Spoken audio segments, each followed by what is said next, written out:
देखिए, किसान आंदोलन के लिहाज से दिल्ली की स्थिति जो है वो लगातार चिंताजनक बनी हुई है और दिल्ली के मुख्यमंत्री अरविंद केजरीवाल एक प्रेस कॉन्फ्रेंस कर रहे हैं। सीधे आपको वहीं लिए चलते हैं। कैप्टन साहब को ये बात पता है तो फिर उन्होंने मुझ पर ये झूठे आरोप क्यों लगाए?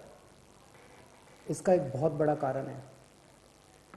जब से हमने दिल्ली के 9 स्टेडियम को जेल बनाने से रोका है, तब से केंद्र की भाजपा सरकार मुझसे बहुत ज्यादा नाराज है। केंद्र सरकार का पूरा प्लान था कि जब किसान दिल्ली आएंगे तो उन्हें इन 9 स्टेडियम में डाल देंगे। हमने स्टेडियम को जेल बनाने की इजाजत नहीं दी, तो वो लोग अब मुझसे बहुत नाराज हैं। मुझे पता है कि स्टेडियम को जेल बनाने के लिए मुझ पे कितना दबाव आया था, किस किस का फोन नहीं आया। लेकिन जिंदगी में कुछ ऐसे मौके आते हैं जब आप अपने जमीर की सुनते हो, नतीजे की परवाह नहीं करते।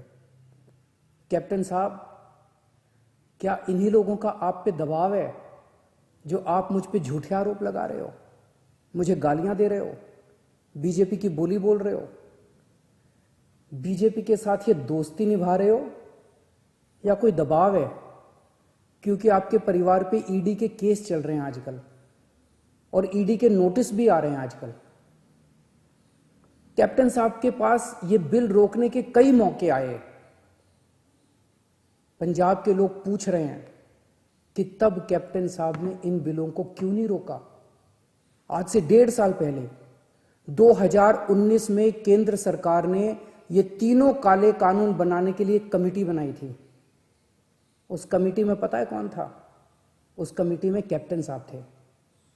कैप्टन साहब, पंजाब के लोग आपसे पूछ रहे हैं कि आपने उस कमेटी में इन काले कानूनों को क्यों नहीं रोका? आपने कमेटी में एक बार भी इन काले कानूनों का विरोध क्यों नहीं किया? आपने बाहर आके लोगों को क्यों नहीं बताया कि केंद्र सरकार इतने खतरनाक कानून बनाने जा रही है? कैप्टन साहब, आपके पास 1 नहीं, 2 नहीं, 3 नहीं, इतने मौके आए जब आप इन बिलों को रोक सकते थे। आज पंजाब का किसान आपसे पूछ रहा है कि आपने ये बिल क्यों नहीं रोके। आज दिल्ली की सरहद पे पंजाब का किसान है और देश की सरहद पे उसी किसान का बेटा पंजाब का जवान है। अभी कुछ दिन पहले पंजाब के एक किसान सरदार कुलवंत सिंह जी दिल्ली की सरहद पे बैठे हुए थे और खबर आई कि उनका 22 साल का जवान बेटा सुखबीर सिंह बॉर्डर पे देश के लिए शहीद हो गया। इस सब के बीच जब कुछ लोग आए दिन किसानों को आतंकवादी बुलाते हैं, देशद्रोही कहते हैं, तो मैं सोचता हूं कि बॉर्डर पर उन जवानों पर क्या बीतती होगी जिनके किसान मां बाप को आतंकवादी कहा जा रहा है।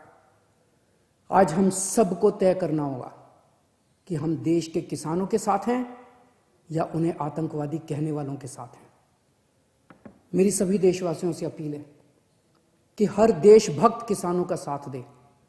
मेरी सभी आम आदमी पार्टी के लोगों से अपील है, कोई राजनीति नहीं करनी, सभी पार्टियों के लोगों के साथ मिलके भारतीय बनके किसानों की सेवा करनी है। राजनीति करने को पूरी जिंदगी पड़ी है, अभी बस सेवादार बनके सेवा करो। हमें इस इनकलाब का ना राजनीतिकरण करना है और ना इस इनकलाब का राजनीतिकरण होने देना है। मेरी केंद्र सरकार से अपील है कि किसानों को सभी मांगे किसानों की तुरंत मानी जाएं और एमएसपी की गारंटी को कानून में डाला जाए। जय हिंद। मुख्यमंत्री अरविंद केजरीवाल यहां प्रेस कॉन्फ्रेंस कर रहे थे। उनका कहना है कि हमें किसानों का साथ देना है, इस पर किसी तरह की राजनीति नहीं करनी है। ये लड़ाई अकेले किसानों की नहीं है, ये कहना है केजरीवाल का। किसानों के मुद्दे पर राजनीति नहीं करनी है। अरविंद केजरीवाल ने अभी प्रेस कॉन्फ्रेंस की है और ये तमाम अहम बातें जो प्रेस कॉन्फ्रेंस के दौरान कही गई हैं हम आपको बता रहे हैं। हमें किसानों का साथ देना है, तो किसानों के साथ दिखाई दिए दिल्ली के मुख्यमंत्री अरविंद केजरीवाल भी, क्योंकि दिल्ली में स्थिति जो है वो लगातार चिंताजनक बनी हुई है। और अब जो दिल्ली के मुख्यमंत्री अरविंद केजरीवाल, उनका कहना है कि हम किसानों के साथ खड़े हैं और ये लड़ाई अकेले किसानों की नहीं है। किसानों के मुद्दे पर राजनीति नहीं करनी है। बहुत सारे ऐसे मौके आए थे सरकार के पास जब वो किसानों को आश्वस्त कर सकती थी, लेकिन अब ये सिचुएशन बनी हुई है, तो ऐसे में हम किसानों के साथ खड़े हैं। ये कहना है दिल्ली के मुख्यमंत्री अरविंद केजरीवाल का। उनका कहना है कि हर देशभक्त किसानों के साथ खड़ा हो, किसानों पर राजनीति नहीं होनी चाहिए।